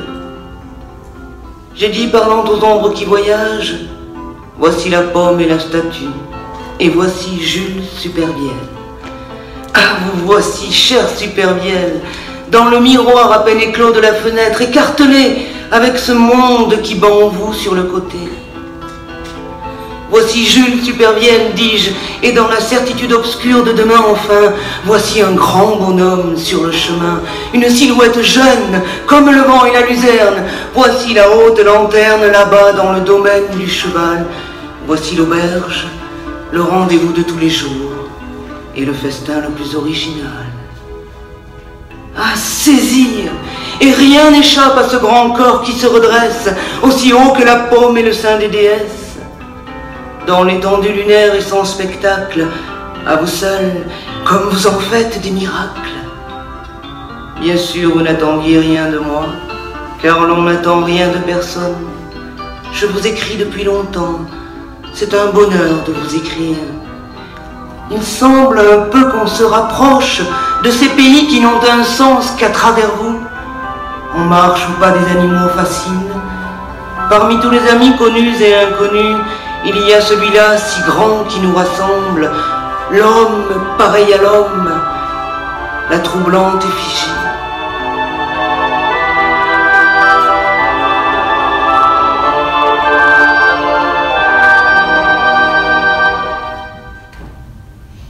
Et malgré tout, je n'ai rien dit de mon amour. Jules, Supervielle.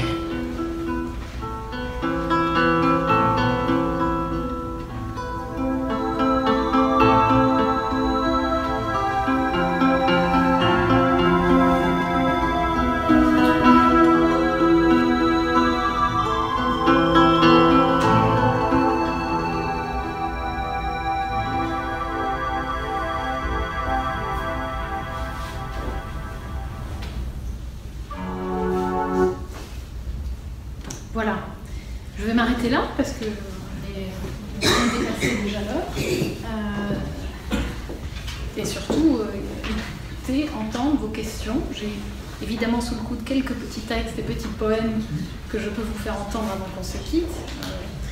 Mais surtout, c'est le moment et le temps des questions, s'il y en a. N'hésitez pas, ou des remarques, pas forcément des questions, ça peut être aussi des réminiscences personnelles, des associations d'idées que vous auriez eues en fondu, enchaîné entre poèmes de Supervielle et poèmes et anciennes lectures. Oui, je vous en prie. C'est un enfant qui a perdu ses parents à 8 mois, Oui. qui vit dans un lieu bourgeois, Oui. où il ne manque pas d'affection, Oui. et pourtant, toute sa vie, il va être triste. Et moi, je ressens que c'est cette tristesse qu'il a ressentie à 8 mois qui va se manifester toute sa vie. Qu'est-ce que vous en pensez?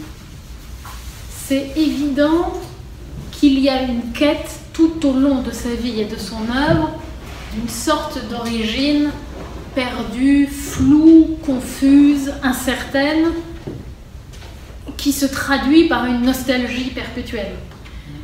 C'est un poète effectivement plus de la douceur que de la joie. Ça n'est certainement pas un poète de la jubilation, ou en tous les cas elle est rare. C'est un poète de l'humour, il y a quelque chose de très fin et parfois de drôle chez lui, mais c'est, d'ailleurs le titre de l'un de ses recueils, un poète de l'humour triste. Et l'exil qu'il ressent tout au long de sa vie est un double exil dans tous les cas. C'est à la fois l'exil intime, personnel, familial de la perte de ses parents et de cette découverte à 9 ans du mensonge aussi, parce qu'au fond on ne lui a pas dit et qu'il va le découvrir par un voisin, un ami de la famille, même s'il a été effectivement entouré, aimé, et que ça n'est pas non plus quelqu'un qui a alimenté au fond une colère terrible en lui. Donc c'est ça qui est assez remarquable, c'est qu'il y a cet exil personnel et intime, mais il y a aussi l'exil physique et géographique de l'enfant de 10 ans qui, juste après avoir découvert qu'il n'était même pas celui qu'il croyait être, et que ses parents, frères et sœurs, n'étaient pas tout à fait ses parents, frères et sœurs, va en plus se retrouver profondément déraciné, parce que le monde de Janson de Sailly, c'est pas le monde des Essentia et de la pampa uruguayenne. Et donc, toute son œuvre et toute sa vie est complètement marquée par ça. On a un peu le sentiment à le lire que la poésie lui sert à métamorphoser cette angoisse abyssale de la découverte de ses 9 ans.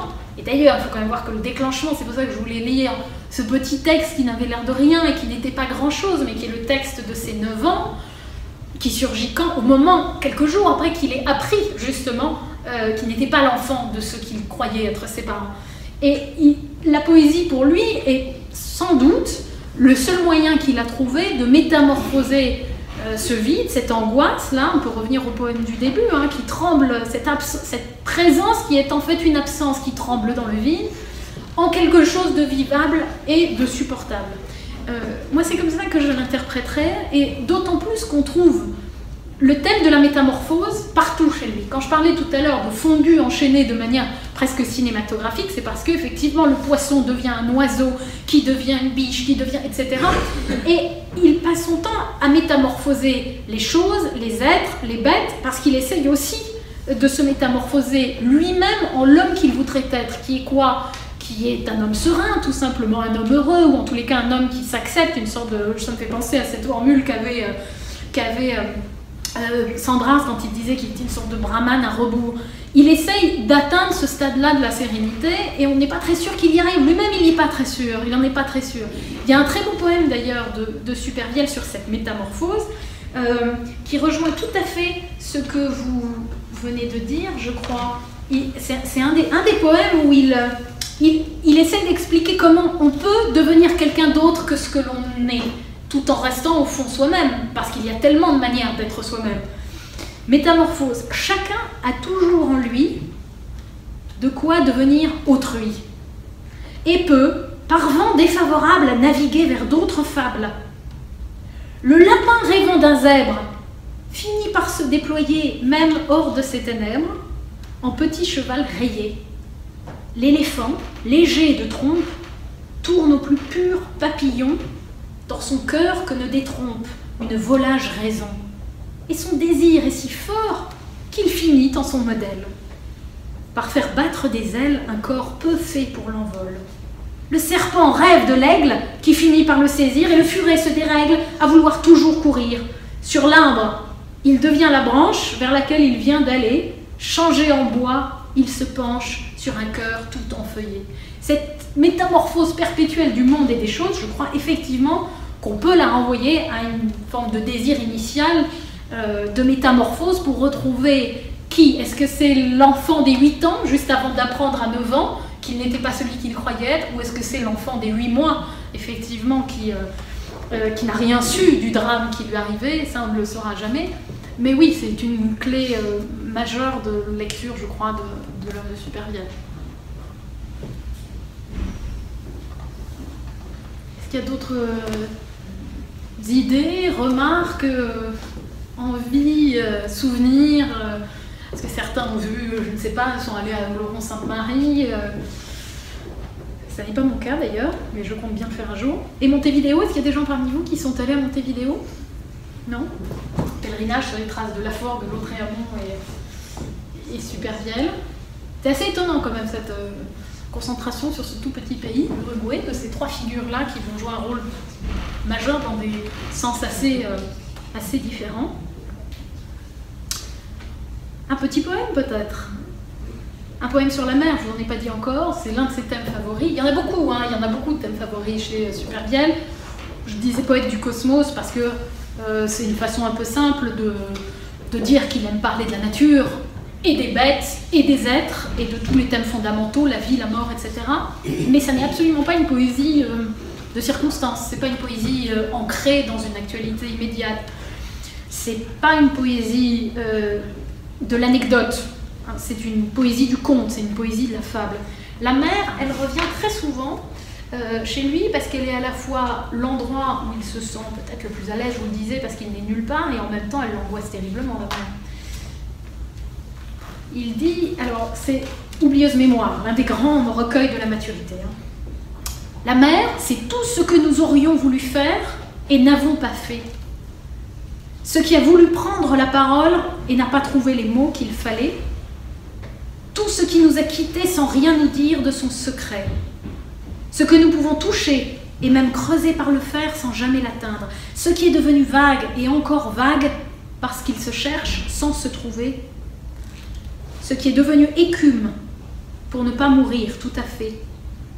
Ce qui est devenu sillage de quelques secondes par goût fondamental de l'éternel.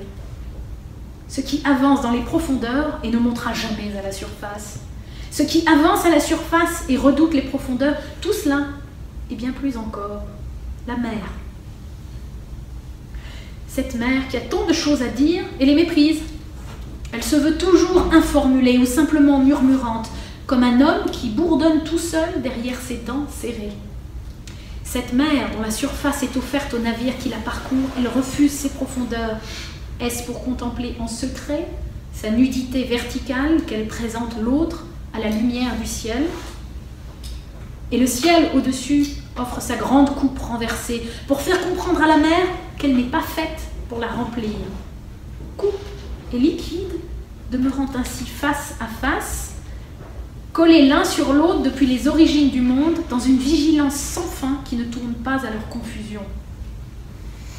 Et cependant, il est des yeux, par paire, qui regardent d'abord du navire, mais il ne voit guère mieux que des yeux d'aveugles qui vont aussi par paire. Devant la mer, sous mes yeux, je ne parviens à rien saisir. Je suis devant un beau jour et ne sais plus m'en servir. Trop d'océans, trop de ciel, en long, en large, en travers. Je deviens un peu d'écume qui s'éteint et qui s'allume et change de position sur la couche de la mer. Je ne sais plus où je suis, je ne sais plus où j'en suis. Nous disions donc que ce jour ne laissera pas de traces dans ma mémoire. Il y a une angoisse perpétuelle, en effet, de la mémoire et de l'absence de mémoire. Est-ce que ça renvoie à cet épisode initial de l'enfance? On peut évidemment l'imaginer, parce qu'on voit bien dans Boire à la source, quand il va à Laurent-Sainte-Marie en 26, comment il essaye d'imaginer ce à quoi pouvait bien ressembler cette mère et ce père qu'il n'a pas connu. Et vous voyez effectivement, même dans ses souvenirs de voyage ou dans les poèmes qui parlent d'un moment très particulier de la vie, il dit « et au fond, ça n'aura pas laissé plus de traces que ça ». C'est vraiment une thématique récurrente chez lui. Il y a quand même un texte qui est plus heureux, plus jubilatoire peut-être, qui est très connu chez lui, qui s'appelle « Hommage à la vie ». Il faut qu'on l'entende. J'en profite quand même simplement pour dire à propos de la mer, parce que voilà, j'avais perdu le fil tout à l'heure. On le voit ici sur le bastingage en train de regarder la mer. L'enfant de la haute mer, c'est un conte très étonnant, né d'un poème au départ, qu'il va ensuite transformer. Et Thiambe le dira, maintenant je ne peux plus prendre un bateau sans penser à ce conte-là. Et en 2 mots, c'est l'histoire d'une sorte de village, de rue, qui se trouve sous la mer, dans laquelle erre une petite fille triste. Les personnages sont rarement des personnages heureux, hein. Ils sont soit complètement loufoques et déglingués, soit tristes possible. Il y a cette petite fille triste qui attend quelque chose qui n'arrive jamais, et on apprend à la toute fin du conte qu'en réalité, elle n'est que la projection du rêve d'un marin qui était à bord d'un navire lui-même et qui pensait trop fort à sa petite fille qui venait de mourir juste avant qu'il ne prenne la mer. Et la morale ou la leçon de ce conte, c'est de dire faites attention à ce à quoi vous pensez, car peut-être les mots pourraient finir par créer cette chose à laquelle vous pensez, et ils pourraient revenir vous hanter comme des fantômes. Et Thiambe le dit, je fais très attention maintenant à ce à quoi je pense quand je suis sur un bateau, car je n'aimerais pas que cette petite fille-là surgisse de mes pensées et soit là sous la mer à attendre éternellement quelque chose qui n'arrivera jamais. C'est l'histoire de l'enfant de la haute mer, mais vous pouvez le relire, c'est quelques pages et c'est vraiment un très beau texte. Est-ce que je vous l'ai fait rendre d'ailleurs, l'enfant de la haute mer? On a un extrait de l'enfant de la haute mer, il faut l'écouter. Comment s'était formée cette rue flottante? Quel marin, avec l'aide de quels architectes, l'avait construite dans le haut Atlantique, à la surface de la mer, au-dessus d'un gouffre de 6000 mètres? Cette longue rue aux maisons de briques rouges si décolorées qu'elle prenait une teinte gris de France, ces toits d'ardoise, de tuiles, ces humbles boutiques immuables, et ce clocher très ajouré, et ceci qui ne contenait que de l'eau marine et voulait sans doute être un jardin clos de murs, garni de tessons de bouteilles, par-dessus lesquels sautait parfois un poisson. Comment cela tenait-il debout sans être même ballotté par les vagues? Et cet enfant de 12 ans, si seul, qui passait en sabots d'un pas sûr dans la rue liquide, comme si elle marchait sur la terre ferme. Comment se faisait-il? À l'approche d'un navire, avant même qu'il fût perceptible à l'horizon, l'enfant était prise d'un grand sommeil, et le village disparaissait complètement sous les flots. Et c'est ainsi que nul marin, même au bout d'une longue vue, n'avait jamais aperçu le village, ni même soupçonné son existence. L'enfant se croyait la seule petite fille au monde? Savait-elle seulement qu'elle était une petite fille?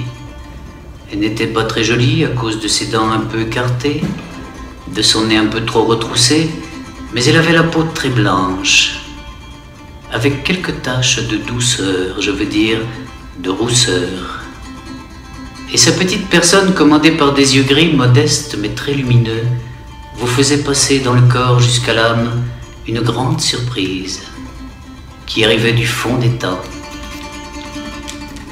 Dans la rue, la seule de cette petite ville, l'enfant regardait parfois à droite et à gauche, comme si elle eût attendu de quelqu'un un léger salut de la main ou de la tête, un signe amical. Simple impression qu'elle donnait sans le savoir, puisque rien ne pouvait venir, ni personne, dans ce village perdu et toujours prêt à s'évanouir.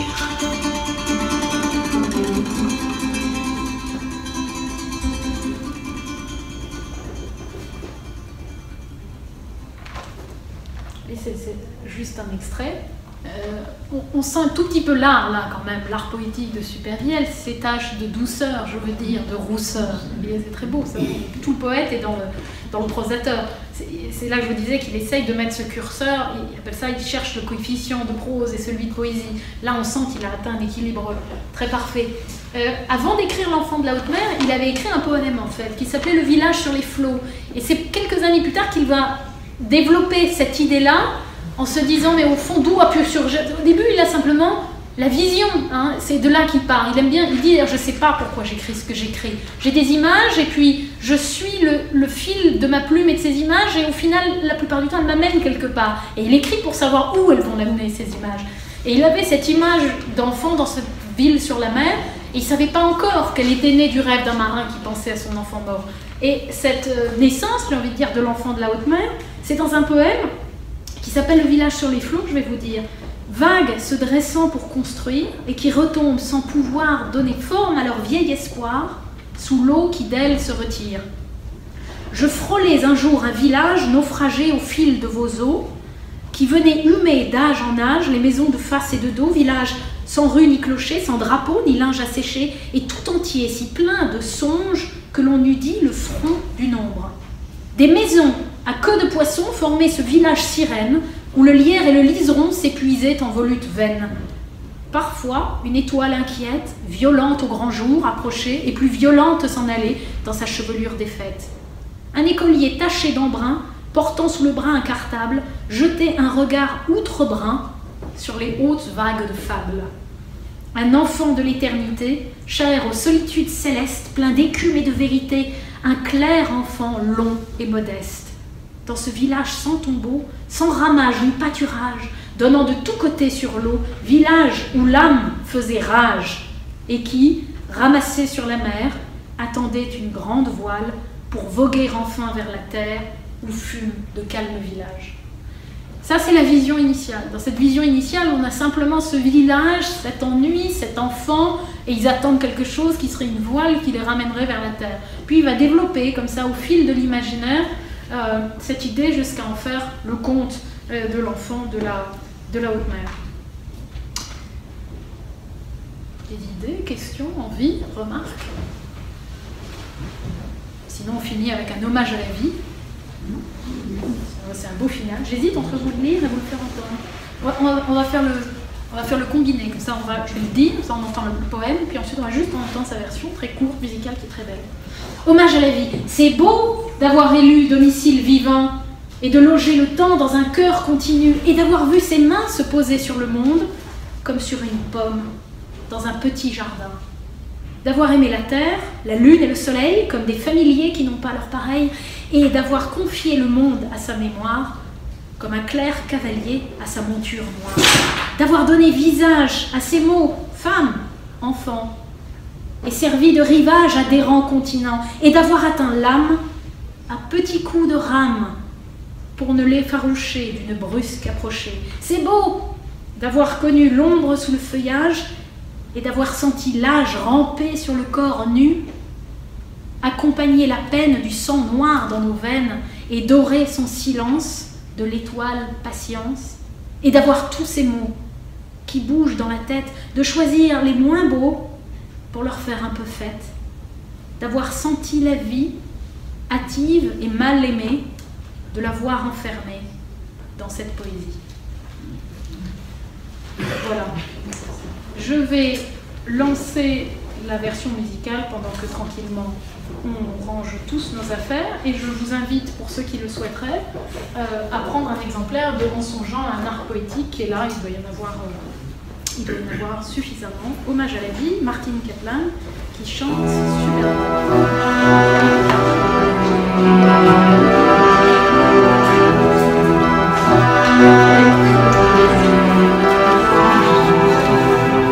C'est beau d'avoir élu domicile vivant et de loger le temps dans un cœur continu, et d'avoir vu ses mains se poser sur le monde comme sur une pomme dans un petit jardin, d'avoir aimé la terre, la lune et le soleil comme des familiers qui n'ont pas leur pareil, et d'avoir confié le monde à sa mémoire comme un clerc cavalier à sa monture noire, d'avoir donné visage à ces mots femmes-enfants et servi de rivage à des rangs continents, et d'avoir atteint l'âme à petits coups de rame pour ne les faroucher d'une brusque approchée.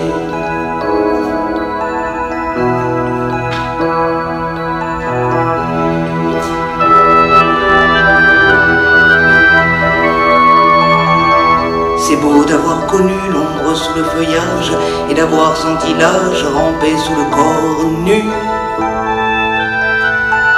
accompagner la peine du sang noir dans nos veines et dorer son silence de l'étoile patience, et d'avoir tous ces mots qui bougent dans la tête, de choisir les moins beaux pour leur faire un peu fête, d'avoir senti la vie hâtive et mal aimée, de l'avoir enfermée dans cette poésie, d'avoir senti la vie hâtive et mal aimée, de l'avoir enfermée dans cette poésie.